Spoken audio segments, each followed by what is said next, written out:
In this series of videos, I'm trying to help training the next generations about renaissance in physics, about physics based upon the physical, instead of the abstract, which works but is much more complicated. If we can add specific things that relate to physicals, all of the difficult concepts of quantum physics and relativity become easier. In this video, I'm going to take one of the basic questions given to graduate level physics using their textbook, Byron and Fuller's The Mathematics of Classical and Quantum Physics. Now the question asks, if a particle moves in the x1 and x2 planes so that its position and vector is given by this formula, show that the vector's velocity is perpendicular and the acceleration is a toward the origin and the magnitude, and that this calculation is a constant vector. Now, I think that's the wrong question. You see, first let's show how we can answer the question. Obviously, this moves in a plane given that. Okay, so the vector of its position is this, that, and it's not in the other plane, so it's 0. Remember, I work in the physical world, so I always translate things into 3 planes. Now, they're using the x, y, z, and that's part of what I think is a lack of training about the physical world.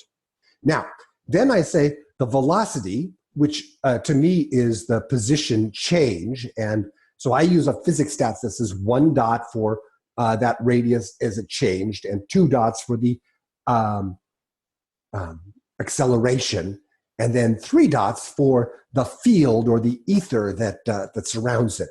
And that way you have a physics stack that is much simpler. You have position, velocity, acceleration, and the field or the ether that's related, that has to get pushed. Okay? And when you do that, these things become much easier. So if I take those cross products, well, that's equal to the absolute value of the original vectors, the position versus the speed with a single dot, is a sine theta between those two, pointing out in this other direction. So that means that the sine theta can be that. All right? So let's do that r theta. That's equal to 1. Now let's do this one. I'm sorry, that's equal to a. If you go through all these steps, understanding that the trick is because it's a cosine and a sine theta, they sort of made it easy for you, because these two, when you square them to do an orthogonal XYZ translation, it works perfectly. So you have this cosine squared plus sine squared, which you can get to equal 1. And so that difficult computation in an orthogonal XYZ system works. That becomes a. The velocity also becomes a. So that becomes a squared. And the top, you've got this cross product, which is this formula. Again, this is advanced mathematics, but it's really just plugging in numbers. Okay, so we go through those steps. And guess what?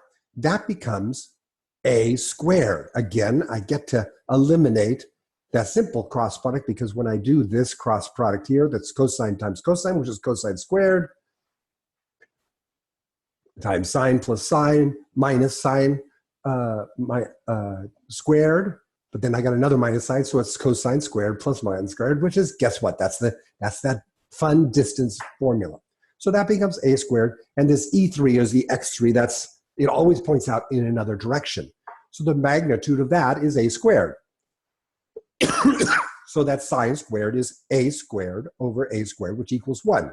And sines start at 0, and they change to 1 at 90 degrees orthogonal, which is the orthogonal in XYZ and perpendicular. So this is the answer to the question in the book, but that's not the right answer. Now, oh, sorry, we would have to do this, the 2 other parts too.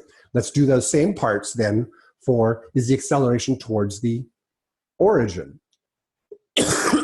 Well, if you do those same 2 formulas, and we take this vector plus that vector, we've now taken them, and I'm going to choose the position so that the first point is at 0, 0.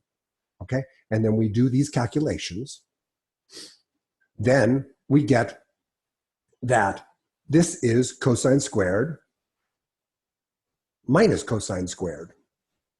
Because when you do that r squared, you're doing this. And so you end up with it pointing back to 0, 0. Now again, the choice in advanced physics is choosing where to put the origin, okay? In this case, I put the origin at 0, and this is the position and the velocity. Now, the first one is pointing out there, but then when you take this one times that one, you're going right back towards the origin. Excuse me. And what is R times mv? Now, m is mass, and again, we'll show even more on that in advanced physics. But now you take that radius times the velocity, so that radius times the velocity is again going to be that direction. So you set it up because it's in one plane, and that system is XYZ. XYZ means it's orthogonal.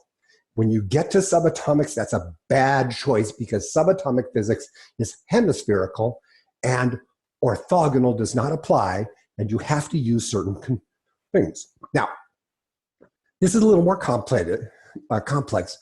Now, when you put those two, I'm doing the full formula here. Now, but remember that I always take a shortcut because both of these components are 0 from here. So these always come to 0. And so in reality, you can, on a plane, you can shortcut down to just doing A1 times B1 minus A2 minus B2. But again, look what happens. That was set up so it's cosine times cosine plus sine, which is that. And again, Pythagoras, it becomes A squared. So the magnitude is A squared times the mass. So that is very simply when you get to right here, the mass, because it's supposedly a fixed number, can get pulled out, and then R times V is that A squared, which we did back in this section here. So again, my critique of this is that mass is not a constant. And we've tried so much to make the force mass model work, but we know that mass changes, so it can't be a constant. In a later video, I'll show you the actual formula to make the mixed number mass, but it's based upon 2 different fields, not one, and thereby you can calculate it based upon certain criteria. Okay, so mass is not constant. Now, also, they're using the orthogonal system, which also will cause problems, but for this one. But in part, my biggest concern is what they've done with this original thing is they've said that velocity is part of the system, that you're basically taking the Bohr orbital model, a gravitational orbit, that electrons are going around that. But we've proven that wrong probably 70 or 80 years ago. Electrons do not move, other than obviously they're bouncing around in little small distances that would be called the Heisenberg uncertainty principle, which is sort of a limit to how far they can move around. And that distance is really only about 2 or 3 radiuses of electron. And understand that electrons and neutrons are separated by 18,778. So the wobbling or pendulum in 3D or a little circle is not what I would consider movement. It is, it's like the molecules here are probably moving in my arm. But for me to consider it at this level, I don't see the little blood flowing or the other things. It is immaterial to most calculations. So that Heisenberg uncertainty principle, you get to throw out as immaterial, and that for positions, they actually become very, very defined. And I think I have another video where I show that if you move one radius off, you move 1,500 is the force to pull it back. So you end up with this wobbling, which might be called the Dirac monopole or Zitterbewegung. Anyway, so what is the real question? The better question is, what is holding it? Don't think of velocity. You don't have to move out of velocity. The real model for subatomic physics is hemispherical. So whenever you create a charge, I understand this is, tiny. Whenever you create this, there is another axis. And so as much as you have electrostatic charge, you distribute another force over that other axis. So it becomes an extra 1 over r, which is what you just calculated in the Bohr orbital method, but is not the method to do it. It has nothing to do with velocity. It has to do with the static status that subatomic particles are dual poles. They have poles, and if you take an integral over that entire other pole, that's a different field that has a 1 over distance cubed instead of a 1 over distance squared. And that pole is what you get for Pauli pairs, 2, 1 at each pole. Okay, so this, instead of teaching you the angular momentum model, you're leading them into this abstract world where they always have to attach velocity to every equation. And I'm going to try to teach the next generation of physicists that you can do this with a static only before you have to add velocities. And we'll do this step by step. So these poles then becomes extra 1 over r. Now, when you did this calculation here, it said, oh, this is going and that is inward. If you think about Bohr, that means that electrons would fall into the nucleus. The force is always inward unless they have that velocity. But that's not what happens. Electrons stay at average of the Bohr radius or larger. Obviously, if you have bigger counts of nucleons or other things, they get bigger and bigger. But on average, they stay at that ratio, or one that we can calculate. So the correct question is, what is the static model for those? What do we have to do here at the base of graduate physics that does it? So I'm going to calculate a simplified hydrogen atom at equilibrium with 2 static interactions, radial electrostatic and radial nucleostatic. Radial nucleostatic is the extra 1 over r, this other dimension, which is the dual pole of that particle. And I'm going to calculate that at the electron 1 radius out of place inward radially, because I'm trying to do just 1 dimension here. It's a little too difficult for this level to do that.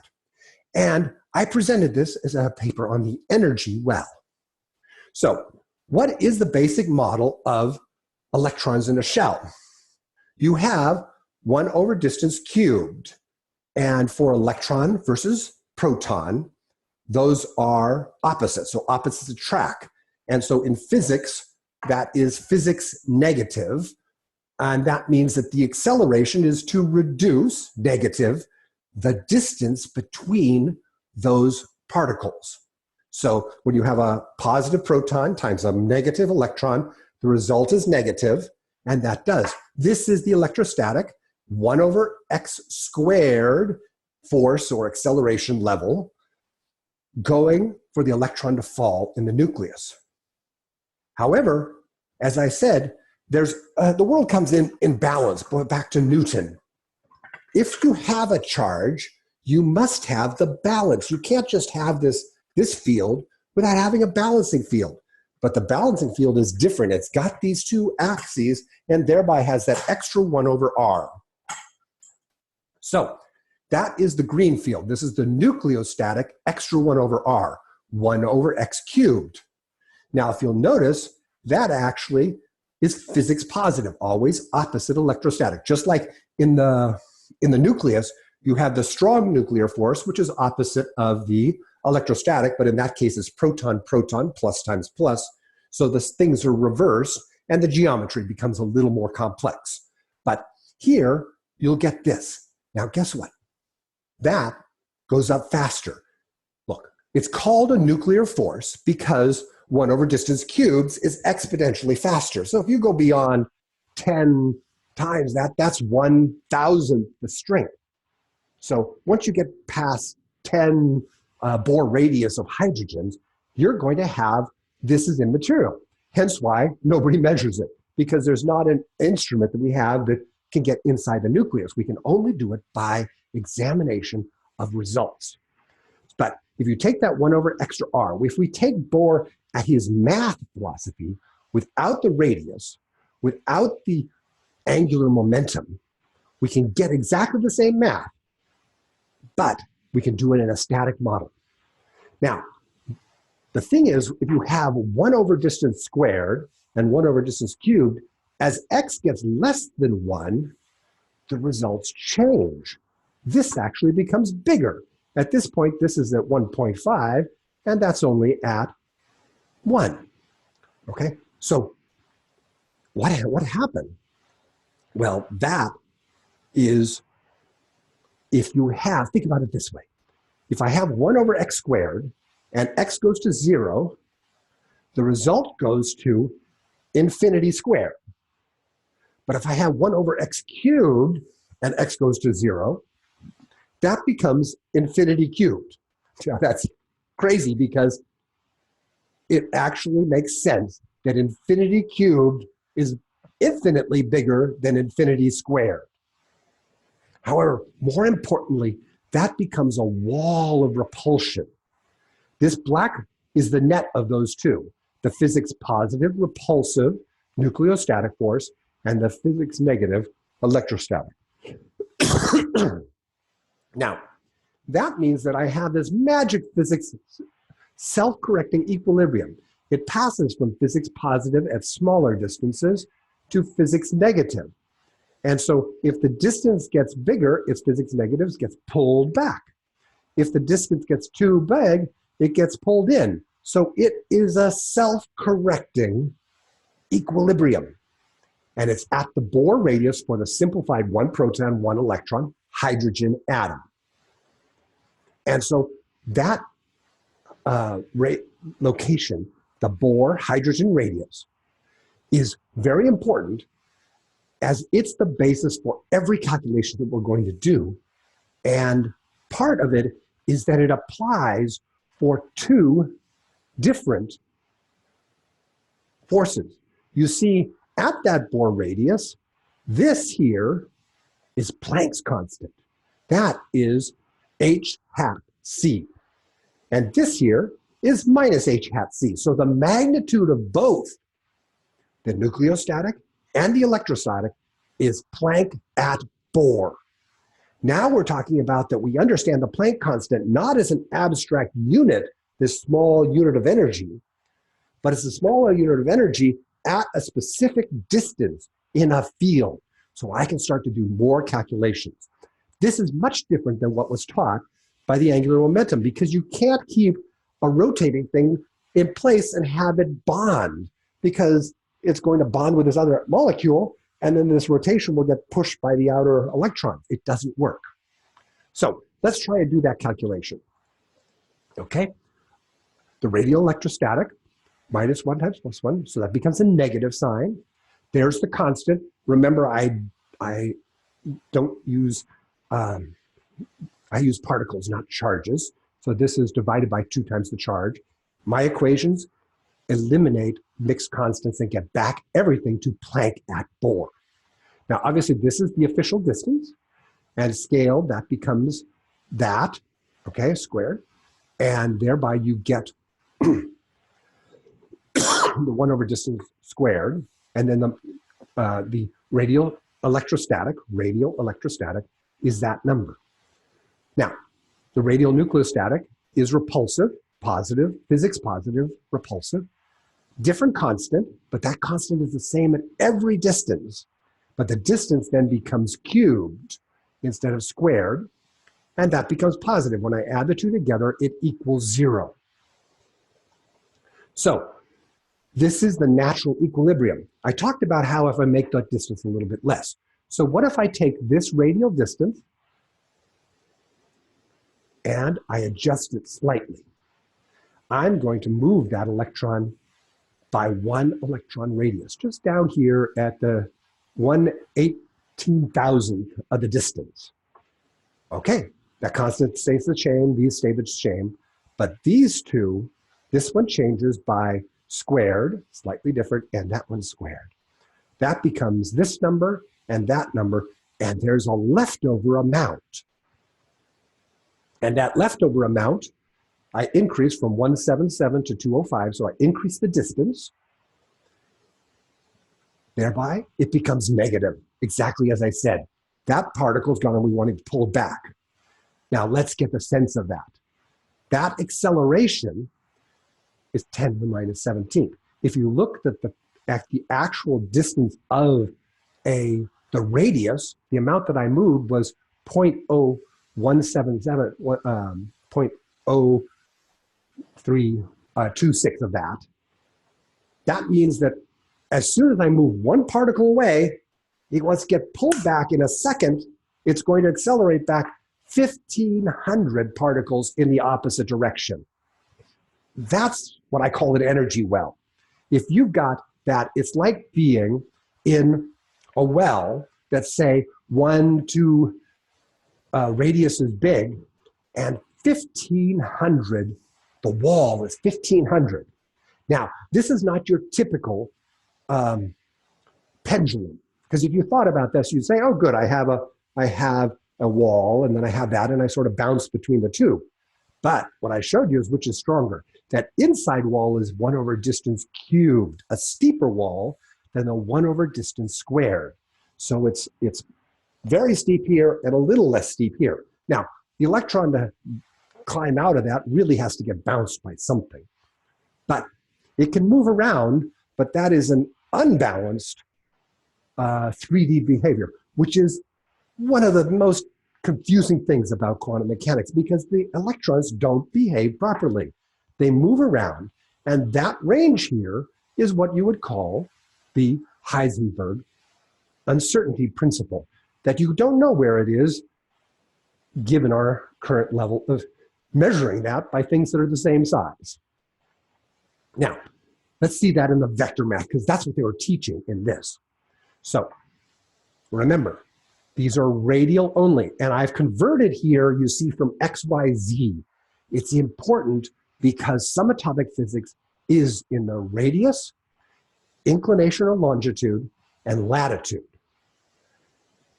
And so you get 1 times h hat c, that's Planck's constant, okay, divided by the 1 over r cubed, because basically the maximum energy is not at a sub o, but at r sub e. That's the edge of the particle, okay? And it's squared, like this is squared. And then you get an extra half because you're working between an x squared and an x cubed. It sort of throws off this ratio at an extra half when you do the integrals. And then you got this radius compared to the Bohr radius. So I now have this Planck at Bohr, and it has physical meaning into the equations. And both of these, you'll see at the radius equal to the Bohr radius equals 1. So these two equations will equal. And so at a sub o radius is Planck's constant, the h hat c version, and we'll have to explain that versus the h versus the hc versus the h hat. Only it's 4 different versions, and it sort of depends on which level of physics stack you're at, which one applies. So as far as I'm concerned, the questions that they're answering is not training physics of the next generation to work related to physical dimensions, and that I'm trying to create a renaissance of physics, physics from the physical, and moving away from the abstract, but still keeping all of the formulas and the great work. Look, understanding of Planck's constant was brilliant for 100 years ago with no computers. However, if I can add this radius and this axis, I can simplify every equation for the next generation of physicists.